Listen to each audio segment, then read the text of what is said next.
con ganas de divertirse, pues no hay necesidad de gastar grandes cantidades de dinero, Vianey.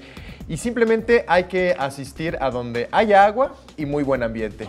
¿Cómo? Vamos a ver. Para contrarrestar los 28 grados centígrados que nos regaló la primavera este fin de semana, cientos de capitalinos asistieron a las fuentes.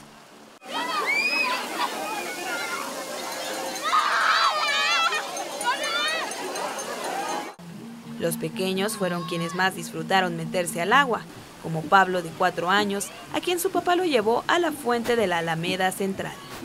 No habíamos venido, vinimos hace 8 días y nos dimos cuenta que se podía meter. Y pues le prometí a él que nos íbamos a meter, ¿verdad?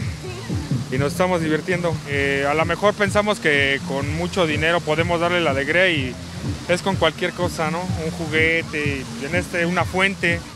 También hubo quien prefirió tomar el sol como si estuviera en la playa. Y hasta quien con tan solo 25 pesos disfrutaba 3 hot dogs que con gusto la señora Alberta despachaba. ¿Con todo, señor?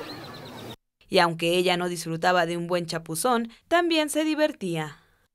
Ah, claro que sí, pero pues como no tengo quien me mantenga, pues tengo que trabajar. Aprovechamos un día porque hay un poco más de gente que fue el viernes, sábado y domingo, porque ya mañana pues ya no hay gente. Aunque estén de vacaciones, ya no vienen como estos días. Estas fuentes permanecerán abiertas al público durante las vacaciones de Semana Santa, así que aún tiene oportunidad de visitarlas. Con imágenes de Javier Cordero, Iraís Morquecho, 21 Noticias.